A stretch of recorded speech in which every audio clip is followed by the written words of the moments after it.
ça vous concerne. L'émission qui vous plonge au cœur des enjeux du service public. Nos experts décryptent des thèmes essentiels.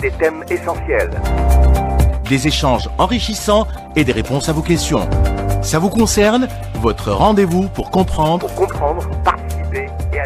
participer et agir.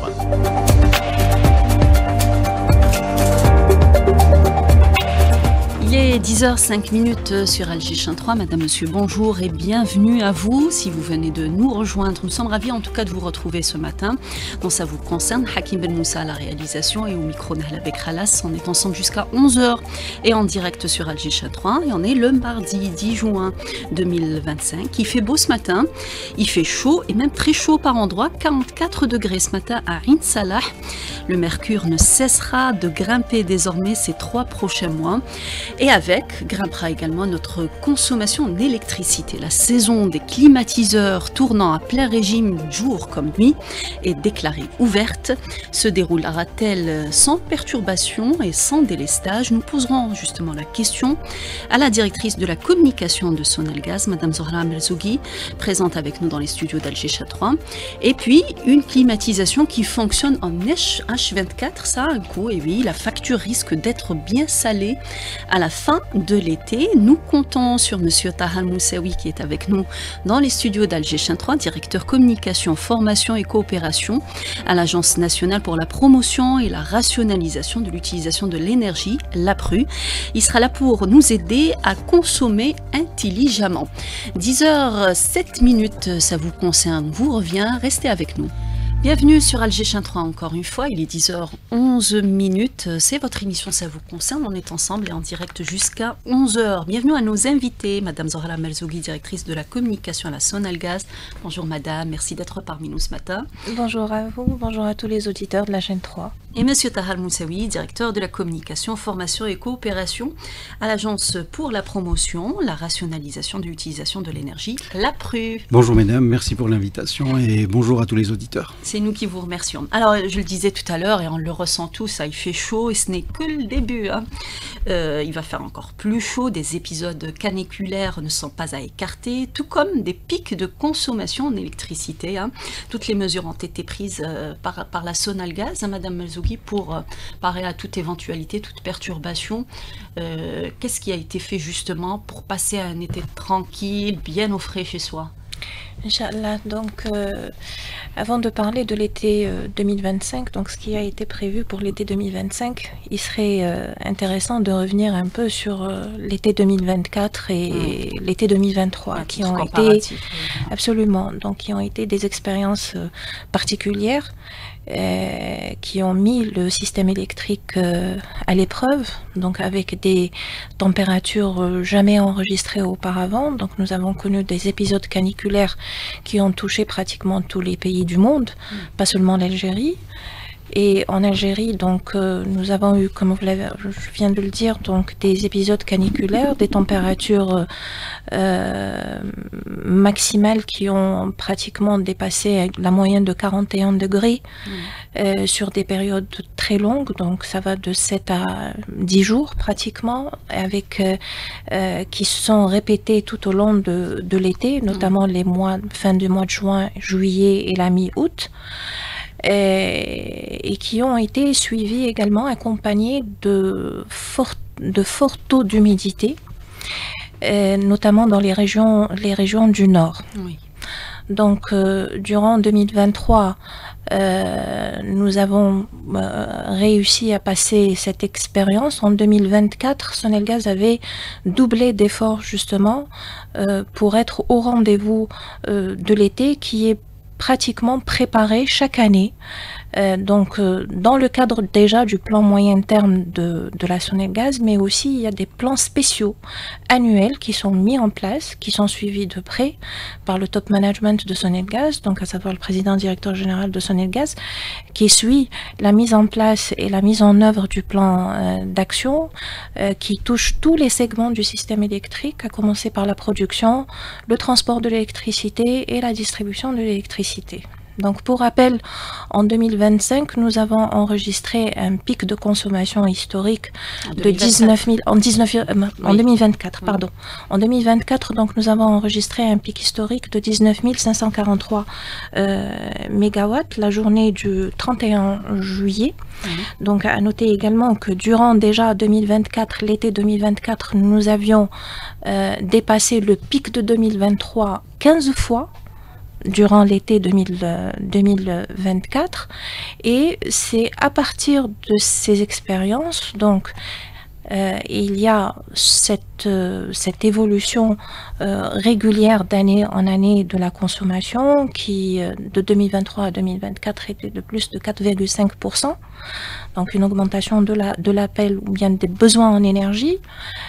Ces besoins sont également impactés par l'apport important en matière de clients, les divers types de clients, donc les clients ménages, les clients industriels, les agriculteurs également, avec la mise en place et l'application, enfin la mise en œuvre du programme du président de la République pour la relance économique. Ce sont tant de données qui font que Sonelgaz se prépare à chaque fois pour l'été. Donc pour l'été 2025, Sonelgaz a déjà réalisé son plan d'action prévu pour passer le cap de l'été avec plus de 1172 mégawatts supplémentaires en matière de production de l'électricité, donc qui sont générés déjà par les opérations d'entretien qui ont touché toutes les installations de la production d'électricité à travers le pays, en plus de ce qui est généré par les nouvelles infrastructures qui ont été mises en service. Donc avec ça, nous passons à 27 333 mégawatts de capacité installée. Donc en plus de la production, le segment de transport de l'électricité, là aussi c'est un segment sensible, très important, parce que c'est le segment qui va assurer le transit de l'énergie produite vers les réseaux de distribution. C'est un segment stratégique pour Sonelgaz, sur lequel Sonelgaz a misé durant les 3 dernières années. Donc à partir de 2022, c'était un peu sur ça que nous avons focalisé les efforts. En 2024, nous avons touché par des ouvrages importants 16 wilayas. Pour l'été 2025, nous avons touché 21 wilayas. Donc avec pour le transport, donc il y a la mise en service de 6 transformateurs 400, 220 et 220 60 kV qui ont été installés, apportant ainsi une capacité de 1040 MVA supplémentaires.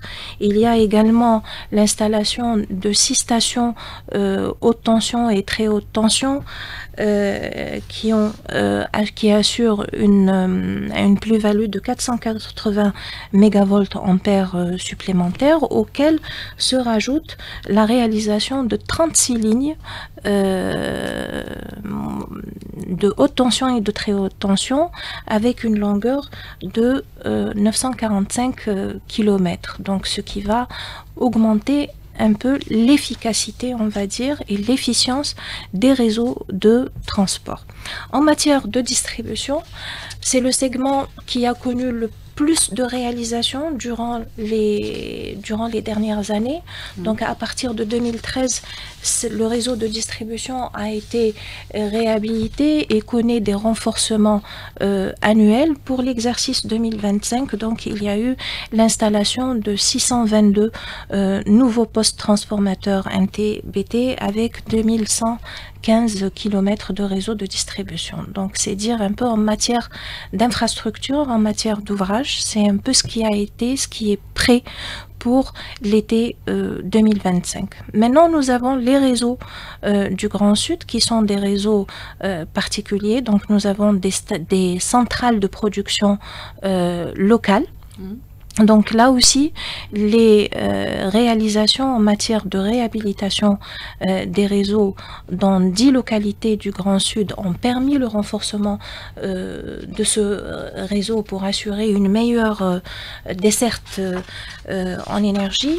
Et là, il faut dire qu'il y a eu la réhabilitation de 235 kilomètres et l'installation également, les opérations d'entretien qui ont touché les installations de production locale, plus les renforcements que nous avons réalisés au niveau de trois wilayas, donc au niveau de Tamarasset, Bourj Badji Mokhtar et au niveau de Bourj Badji Mokhtar, Tamarasset et Edizi, où nous avons installé 3 nouvelles centrales turbines à gaz de 17 MW chacune pour couvrir les besoins en énergie donc localement. C'est un peu globalement le plan d'investissement qui a été mis en place pour assurer un passage été durant lequel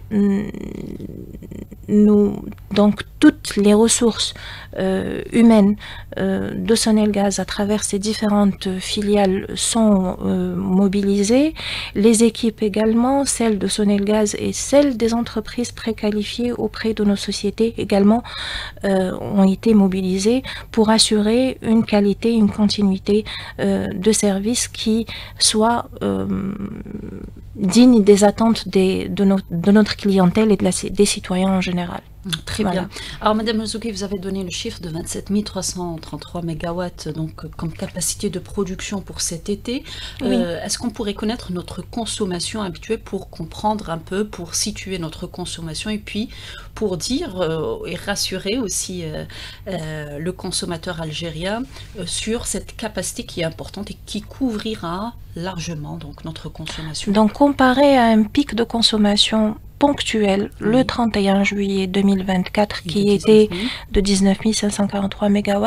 Donc nous avons une réserve assez large pour assurer, pour être sûr que nous allons répondre à la demande. Et là également, il faut souligner qu'il y a la mobilisation surtout de l'opérateur système, donc du Centre national de conduite qui est relayé par des centres régionaux de conduite installés au niveau de 6 wilayas du pays qui observent de très près le fonctionnement et les réactions du système électrique et qui assurent cet équilibre nécessaire entre la demande et l'offre. Très bien. Alors, parallèlement à ces efforts qui sont consentis par l'entreprise Sonelgaz pour justement répondre aux besoins du consommateur algérien en matière d'électricité, il y a l'APRU aussi qui travaille sur ce dossier pour rationaliser notre consommation, c'est tout le but, et puis pour réduire un peu l'effort ou bien pour rendre plus efficace cet effort qui est consenti et peut-être l'orienter vers des secteurs qui en ont plus besoin. Alors, vous avez au niveau de l'APRU lancé le programme national de maîtrise de l'énergie. Depuis quand il a été lancé, Monsieur Moussaoui, et quels sont les résultats que vous avez obtenus? Alors, rebonjour, donc merci beaucoup. Effectivement, les efforts fournis par le gouvernement et par Sonelgaz pour alimenter un petit peu nos concitoyens et pas seulement tous les secteurs, justement parce que l'énergie est transversale. Exact. Il y a de l'énergie partout. Donc aujourd'hui, on parle de l'énergie. Pourquoi? Parce qu'on se développe, donc notre industrie se développe, nos transports se développent et notre démographie augmente, d'où l'importance de fournir en énergie tout ce qui est le secteur résidentiel et tertiaire. Effectivement, c'est pour ça qu'on parle aujourd'hui d'énergie. Bon, l'APRU, cette année, en plus, l'APRU fête ses 40 ans d'existence. La bonne fête à l'APRU. Voilà, 40 ans depuis 1985 et on œuvre depuis ces 40 ans pour justement rationaliser la consommation énergétique au niveau de tous les secteurs. Donc par ordre décroissant, les secteurs les plus énergivores, ça reste l'industrie, le transport et enfin le bâtiment. Quand on dit bâtiment, c'est résidentiel et tertiaire. Le résidentiel et tertiaire consomme jusqu'à 47% de notre énergie finale. Donc vous voyez un petit peu l'ampleur de d'où l'importance de rationaliser notre utilisation, savoir bien consommer et lutter efficacement contre le gaspillage énergétique. Alors, où va cette énergie? Essentiellement, cette énergie que nous produisons, où est-ce qu'elle va? Elle va essentiellement en été pour la climatisation, oui. En hiver pour le chauffage. Vous avez bien entendu l'éclairage et tout ce qui est électroménager.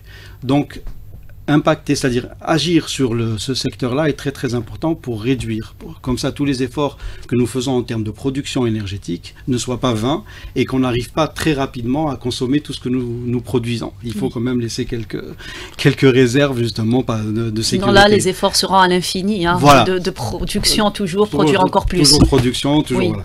Alors, le programme national de maîtrise de l'énergie qu'on met en œuvre donc, pour le compte du ministère de l'énergie, des mines et des énergies renouvelables, donc il existe depuis 2008-2009, donc il est annuel, et il a été le dernier programme validé, celui de 2015, donc nous travaillons annuellement sur chaque année. Nous proposons des actions annuelles pour que nous agissions directement sur les secteurs les plus énergivores. Donc on s'adapte en fonction de l'évolution, on s'adapte en fonction de la consommation et on vise bien sûr les gisements d'économie d'énergie les plus importants. Comme je disais en début d'intervention, ça reste le bâtiment reste quand même le gisement le plus important, surtout pour la climatisation et le chauffage. Alors dans ce programme-là, nous avons plusieurs cibles bien précises, notamment comme la climatisation. Donc on a un programme destiné spécialement pour substituer les climatiseurs énergivores par des climatiseurs plus performants avec une technologie nouvelle qu'on appelle inverter qui permet vraiment jusqu'à 30%, 35% de réduction de consommation. Nous avons ciblé également l'eau chaude sanitaire. Donc par la promotion de l'équipement, le chauffe-eau solaire individuel, donc qui permet de quasiment prendre en compte 70% de la production d'eau chaude sanitaire au cours de l'année. Donc ça réduit énormément tout ce qui est consommation de gaz.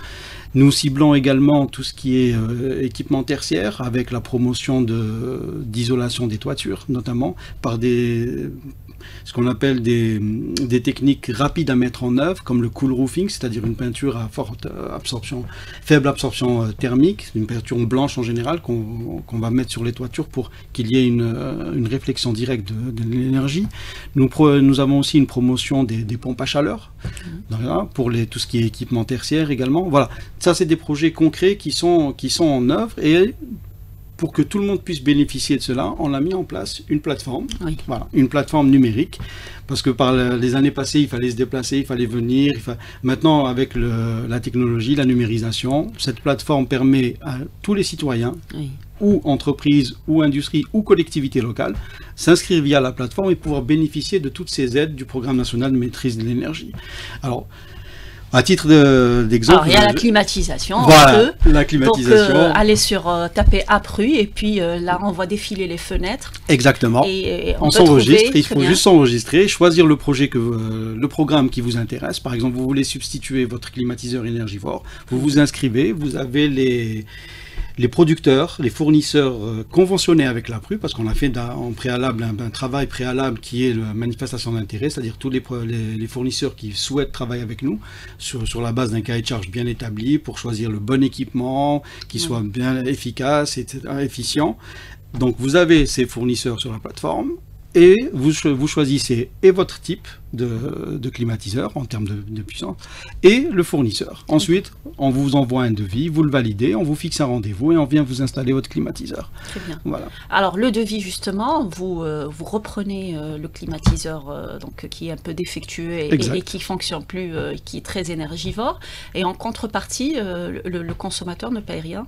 Alors c'est une aide de 50 000 dinars. 50 000 dinars. Voilà. Et le reste donc est pris en charge par le bénéficiaire. C'est extraordinaire. Bien sûr, 50 000 dinars. C'est une prime fixe de 50 000 dinars. Qui touche, qui fait 60 000 dinars ou 80 000 dinars. Voilà.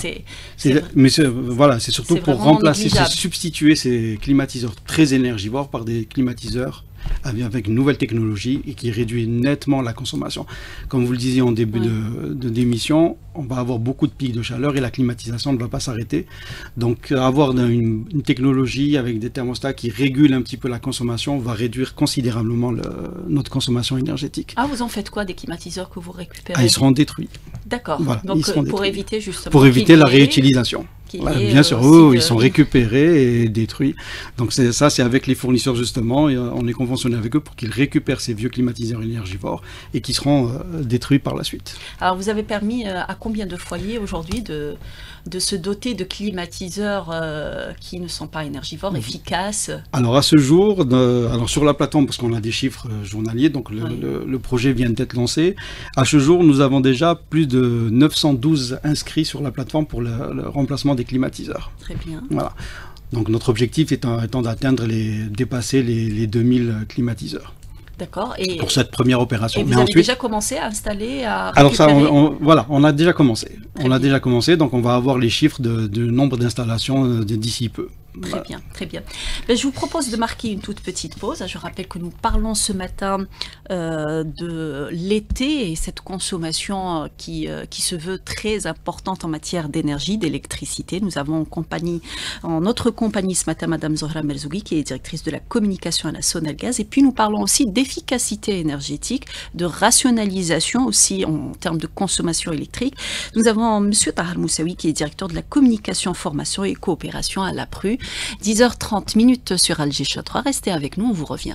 10h33, ça vous concerne, de retour jusqu'à 11h en compagnie de nos invités, M. Tahar Moussaoui, directeur de la communication, formation et coopération à l'APRU, l'agence pour la promotion de la rationalisation de l'utilisation de l'énergie, et Mme Fatma Zohra Merzougui, directrice de la communication à la Sonalgaz. Nous parlons ce matin justement de l'été. Nous consommons beaucoup d'électricité pendant cette période, et oui, il faut s'attendre à des pics de chaleur, des canicules, et on est mieux chez soi avec un bon climatiseur pour se rafraîchir tranquillement. Et justement, on a parlé de ces capacités de production qui ont été revues à la hausse par Sonalgaz pour justement répondre aux besoins, et puis aussi de ce programme qui est établi par l'APRU pour réduire cette consommation, parce qu'en fait, chaque année, Madame Merzougui, vous remarquez qu'il y a une évolution. Alors, vous êtes là, vous mettez les efforts qu'il faut, l'argent qu'il faut pour augmenter les productions, mais n'empêche que chaque année, vous remarquez qu'il y a une évolution constante. Absolument. Donc, l'évolution en matière de consommation de l'énergie, elle reflète un peu la dynamique de la société. De la société, la dynamique en matière d'économie également. Oui. Donc, avec le programme du président de la République, donc M. Abdelmajid Tebboune, programme de relance économique, où Sonalgaz a mobilisé tous les moyens nécessaires pour raccorder en électricité et en gaz également pratiquement tout type de clients, pas uniquement les ménages. Donc dans ce cadre, il faut dire que nous avons, dans le cadre du programme de raccordement des zones isolées, nous avons raccordé durant les dernières années, donc à fin 2024, nous avons plus de 104 000 clients, donc 104 000 clients qui ont été raccordés en électricité dans les zones isolées. On s'attend à terminer le programme d'ici l'année 2025. Quand on parle de zones isolées, c'est des zones où il y a peu d'habitants et puis elles sont éloignées, c'est ça? Exactement, absolument. Nous avons pris en charge, donc bien sûr dans le cadre du programme de l'État, nous avons pris en charge le raccordement en électricité et en gaz de ces zones. Aujourd'hui, on est à un raccordement de combien? On est à plus de pratiquement 104 490 clients qui ont été raccordés en électricité durant l'exercice 2024, et le programme continue. Donc il connaît quand même une dynamique régulière. En matière de raccordement des zones industrielles, là également, ce sont plus de 41 zones industrielles qui ont été raccordées en électricité, et pratiquement 100 zones d'activité qui ont été raccordées également en électricité, avec tout ce que ça implique comme investisseurs qui ont été alimentés en cette énergie. Et en matière de raccordement d'exploitation agricole, ce sont pratiquement 79 000 exploitations agricoles qui ont été alimentées en électricité durant ces dernières années. C'est dire un peu la dynamique que connaît le secteur économique en Algérie, et qui augmente plus les besoins en électricité et en gaz.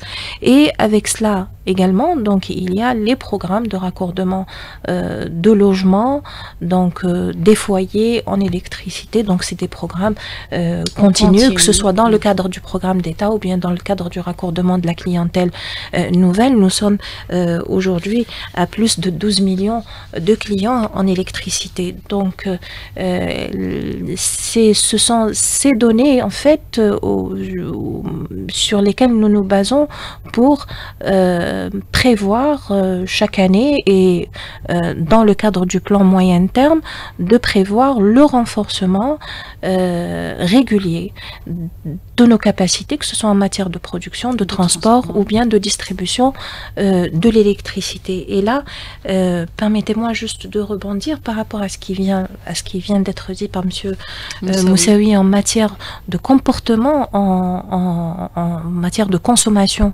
de l'électricité. Il faut dire que pratiquement, nous connaissons une évolution de plus de 64% entre les 9 mois de l'année et les 3 mois de l'été. D'accord. Donc nous passons pratiquement de 11 000, d'une moyenne de 11 443 MW, donc là je parle de 2024, à une moyenne de 18 775 MW durant les 3 mois de l'été. C'est dire l'importance de l'investissement qui est consenti par Sonelgaz pour couvrir les besoins en électricité durant une période très limitée, ce qui engendre des dépenses particulières. Donc anticiper, il faut dire absolument. Anticiper sur ces besoins aujourd'hui vous permet de dire qu'il n'y a plus de délestage en Algérie, que vous n'opérez plus de délestage. Absolument. Le terme de délestage n'a plus sa place aujourd'hui. N'a plus sa place. Pourquoi? Parce qu'en fait, nous avons des capacités de production qui dépassent de loin largement l'appel en matière de consommation. Très bien. Donc après, bien sûr, en 2023, je vous l'avais dit, c'était un épisode particulier, nouveau, inédit pour Sonelgaz, où nous avons enregistré des températures maximales, on va dire, jamais égalées. Et en matière de préservation, donc il y a eu des coupures volontaires qui ont été opérées par Sonelgaz pour préserver le système électrique. C'était des coupures préventives, justement pour préserver le système électrique. Donc nous les opérons quand il y a des pics. Et je vous le disais tout à l'heure, un segment stratégique de notre système, c'est l'opérateur système, donc à travers le Centre national de conduite, qui suit de près le comportement de notre réseau électrique, donc du réseau de transport notamment. Et nous avons également d'autres systèmes qui, donc nous avons le monitoring national bien sûr qui lui observe un peu le comportement des centrales électriques pour suivre un peu la production de l'électricité, et nous avons également au niveau de la distribution d'autres systèmes qui nous permettent de suivre le comportement des systèmes des réseaux moyenne tension. Très bien. Voilà. Alors Monsieur Moussaoui, Madame Merzougui vient de nous donner un chiffre, 64% de plus en 3 mois pendant l'été. Donc c'est dû évidemment à ce comportement qu'on a en tant que consommateur, et vous avez beaucoup à dire là-dessus.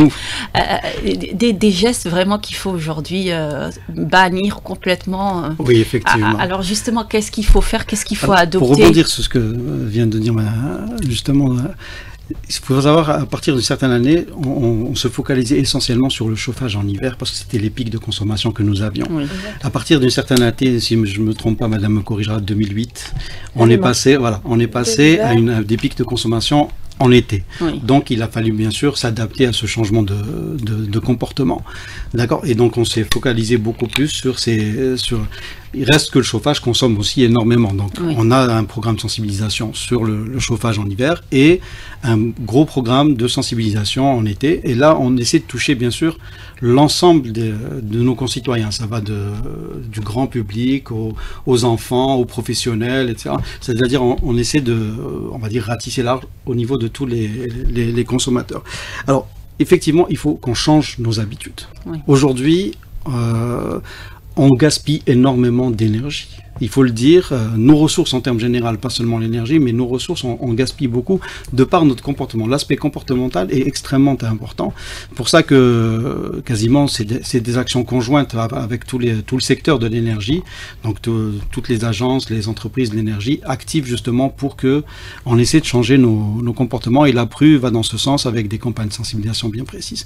Alors les gestes sont simples parfois, sont pas coûteux, très simples. Vous savez, comment on parle de climatisation, on a justement publié tout un guide pour savoir comment l'utiliser, mais ça ne va pas que seulement à l'utilisation, savoir comment acheter un climatiseur premièrement, quel climatiseur acheter, le choix de... Et puis là vous avez beaucoup de consommateurs, parce qu'il y a beaucoup de nouveaux locataires. Il y a beaucoup de produits qui sont sur le marché, donc il faut bien choisir son climatiseur. Ensuite il faut bien l'installer.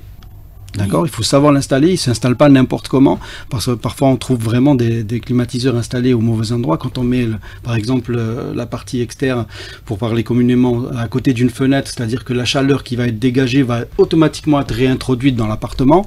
Donc déjà, il faut savoir l'installer. Ensuite, il y a l'usage. Comment l'utiliser, savoir bien l'utiliser, savoir ne pas le régler à 16 degrés alors que vous avez une température de 40 à l'extérieur. C'est avoir froid en été, c'est pas économique, c'est régler son climatiseur en fonction de la température externe. En général, c'est on règle sur 25, 24 degrés jusqu'à 26 degrés. Ça marche quand on a une température extérieure à 44 degrés, on ressent un peu la fraîcheur. Bien sûr, François. Moi, je pense l'objectif n'est pas d'avoir froid. Oui, exact. L'objectif, c'est d'être dans une température de confort. C'est ça c'est ce qu'il faut expliquer à nos concitoyens, c'est avoir une température de confort. Et la température de confort en Algérie, elle est entre 24 et 27 degrés en été, et entre 19 et 21 en hiver. Donc, vous voyez, l'objectif, c'est d'atteindre la température de confort. Il ne faut pas avoir cette sensation de froid. Parce que finalement... Il ne faut pas se couvrir en été. Voilà, il ne faut pas se couvrir. Exactement, il ne faut pas se couvrir en été. Il y a ça, il y a l'utilisation. Et enfin, le dernier aspect de la climatisation, c'est la maintenance. Parfois, très souvent, on oublie de maintenir propre son climatiseur, ce qui va augmenter sa consommation. Donc, vous voyez un petit peu, ces 4 étapes sont clairement identifiées. C'est l'achat, l'installation, l'usage, l'utilisation et enfin la maintenance. Tous ces petits gestes ne coûtent pas cher. C'est des choix à faire et vous allez voir qu'il y a un impact parfois jusqu'à 30-35% d'économie d'énergie. Ça, c'est pour la climatisation. Il y a aussi tout un impact sur le chauffage aussi. Mais comme on est en terre, on va se focaliser sur l'été. On va parler de... Voilà. Alors justement, l'impact, il ne s'agit pas de faire des économies juste pour faire plaisir au pouvoir public. C'est des économies pour nous également, payer moins. Alors justement, quand on règle son climatiseur à 16 degrés, qui fait 40 degrés à l'extérieur, qu'on a froid chez nous, n'est-ce pas? Alors, ça va nous coûter combien? Un climatiseur réglé pendant toute la saison estivale à 16 degrés, ça coûte cher? Alors, si on fait nos estimations, si vous utilisez correctement une climatisation, vous pouvez atteindre jusqu'à 30% d'économie d'énergie. Très bien. Sur notre facture. Sur votre facture.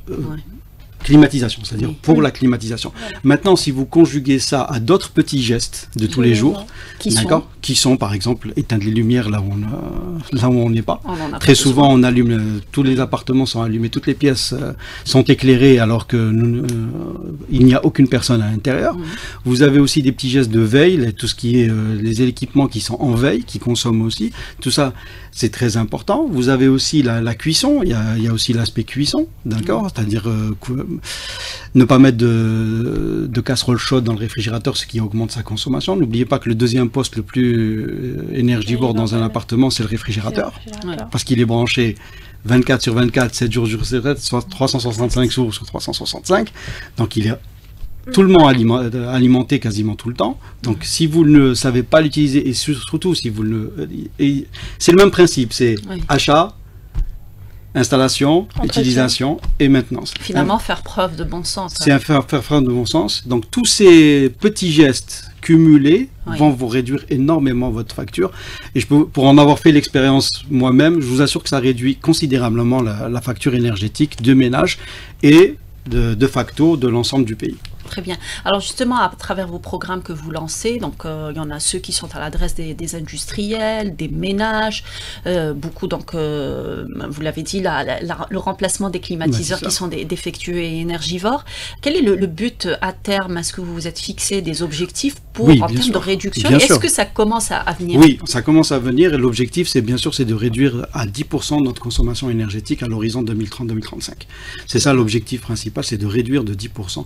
Il faut savoir que notre consommation ne va pas s'arrêter d'augmenter. Réduire de 10% rien qu'en adoptant le programme initial, le programme Alors maîtrise. Non, pas seulement le programme, mais aussi tous les efforts conjoints de tous les secteurs. Très bien. Parce que ça reste un effort national. Y compris le bâtiment. Y compris le bâtiment, l'industrie, le transport. Il faut que les efforts soient collectif et surtout il faut qu'il y ait cette synergie vers la rationalisation de l'utilisation de l'énergie. Il ne faut pas oublier, nous sommes un pays producteur d'énergie, mais nous sommes aussi un grand consommateur d'énergie. Il faut essayer que cette consommation ne dépasse pas notre production. Absolument. Voilà. Exact. Alors, absolument. Oui, si vous me permettez, juste pour compléter M. Moussaoui en matière de sensibilisation sur la consommation, la rationalisation de la consommation de l'énergie, donc vous venez de dire adopter des gestes simples, pas seulement pour les pouvoirs publics, également pour notre facture, mais en fait, adopter ces gestes, c'est aussi un comportement citoyen, parce qu'il faut dire que plus de 98% de notre énergie est produite à partir du gaz, qui est qui sont des réserves normalement qu'on devrait préserver pour les générations à venir. Exactement, absolument, qui est le moteur aujourd'hui de l'évolution économique de l'Algérie. Donc nous avons besoin de cette énergie beaucoup plus pour booster notre industrie, pour booster les secteurs productifs que au niveau des foyers, même si nous sommes très regardants du confort du citoyen.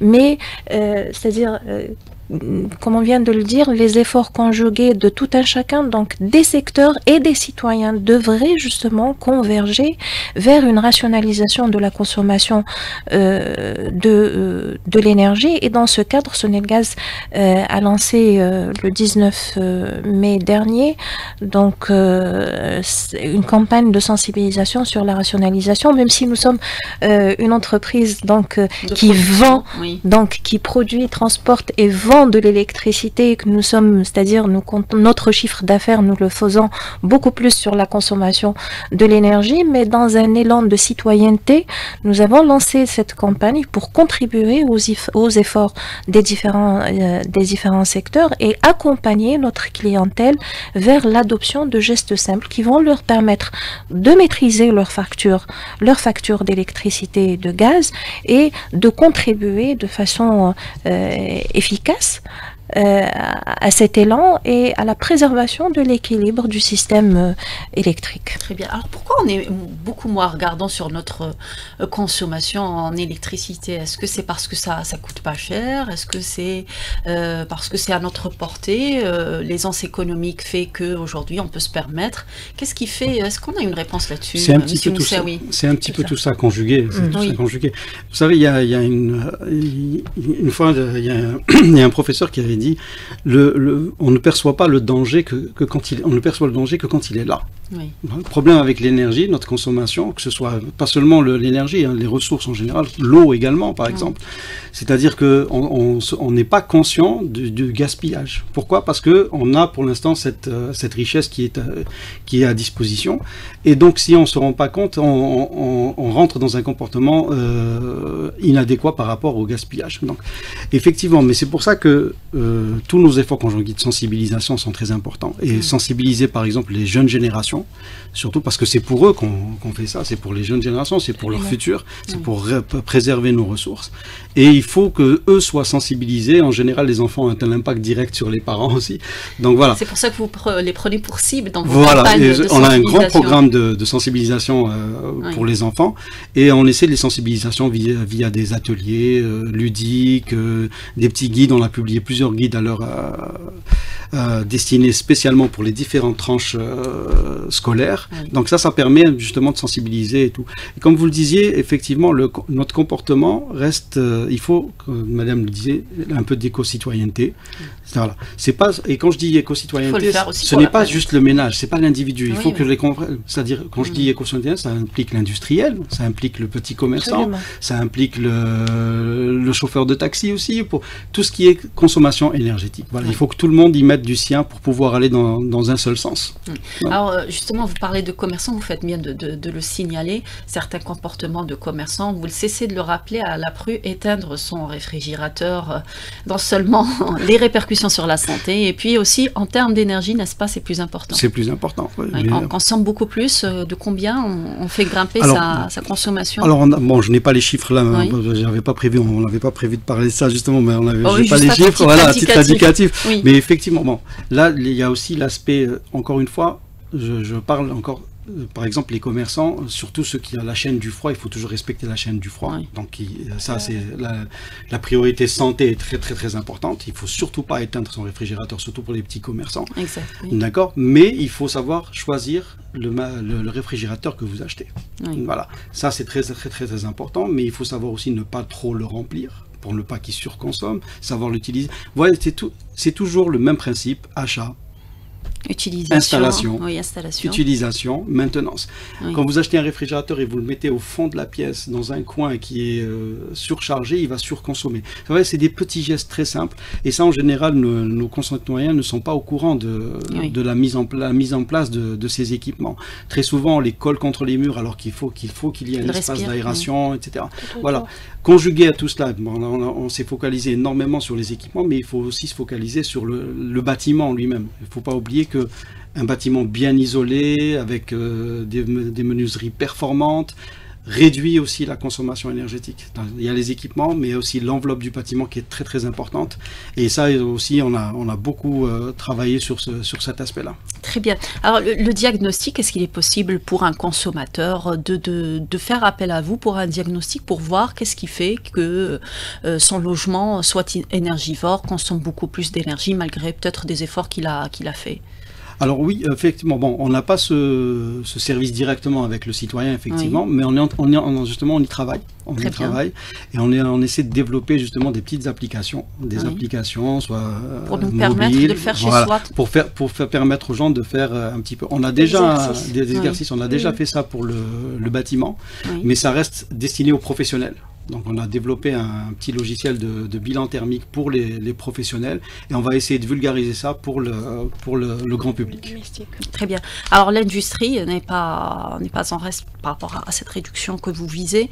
C'est très important et là aussi vous avez un programme que vous avez lancé et vous vous déplacez. Et on se déplace. N'est-ce pas? On se déplace effectivement. Pour les industriels, il y a deux leviers très importants qui est les études de faisabilité, l'aide aux études de faisabilité et l'aide à l'investissement. C'est-à-dire qu'on essaie d'accompagner les industriels, premièrement pour faire des diagnostics ou des audits énergétiques au niveau de leur entreprise.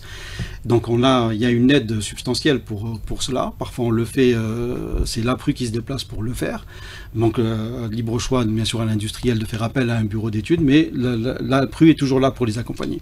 Ensuite, à partir de ce diagnostic, cet audit, il y a un plan d'action il y a des recommandations, des plans d'action qui sont déterminés, et lorsqu'il va investir, l'APRU est là également pour l'aider à mettre en place toutes ces recommandations.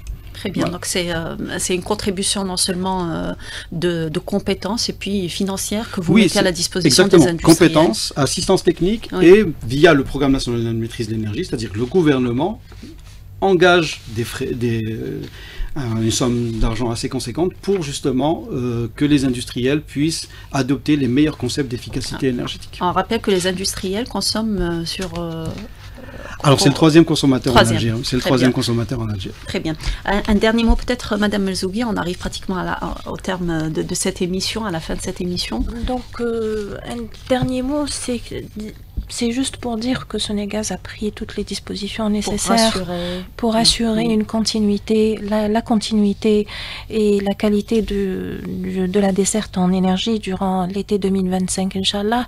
Une mobilisation accrue de ces équipes, une mobilisation également des équipes des entreprises préqualifiées auprès de ces services pour l'intervention à temps dans le cas d'enregistrement de perturbations dans l'alimentation. Et là, il faut dire que des facteurs exogènes tels que les travaux à proximité des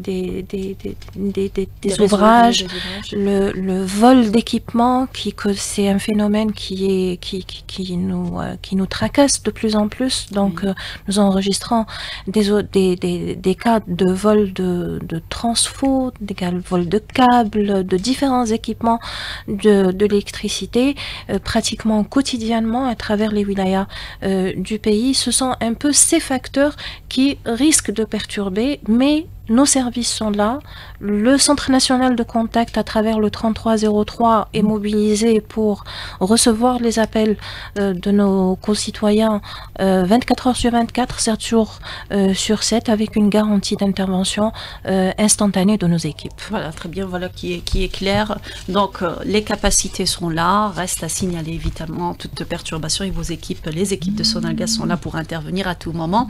Et la PRU a un dernier mot, donc n'hésitez pas à aller vous inscrire, n'est-ce pas? N'hésitez pas à vous inscrire, profitez de toutes les aides qui sont octroyées par le gouvernement pour pouvoir réduire votre consommation énergétique. Encore, la phrase qu'on répète toujours, c'est l'énergie la plus propre, c'est l'énergie qu'on ne gaspille pas. Donc essayez de rationaliser, de changer de comportement essentiellement et essayer de bénéficier de toutes les aides qui sont à votre portée. On vous invite à aller sur le site web de la PRU, d'aller sur la plateforme qui s'appelle PDIP, la PNME Digital Platform, et vous avez toutes les informations inscrites, vous avez des infos sur tous les projets. Alors ce n'est pas seulement, encore une fois, ce n'est pas seulement destiné aux citoyens, il y a le bénéficiaire citoyen, il y a les collectivités locales, il y a les entreprises, il y a les industriels, tout le monde peut bénéficier, il y a des aides pour chaque secteur. Et je rappelle que pour le sujet d'aujourd'hui, notamment les climatiseurs, sachez que vous pouvez bénéficier d'une aide de 50 000 dinars en échange donc d'un climatiseur plus performant. Merci à vous, Monsieur Moussaoui, Madame Melzougui, d'avoir participé à cette émission, de nous avoir éclairé sur ce sujet important pour les auditeurs. Merci à vous, à toute l'équipe. Merci à vous. Merci à Hakim Ben Moussa qui était à la réalisation, Siddiq à la technique, Yassine au streaming et Ekram à la régie d'antenne.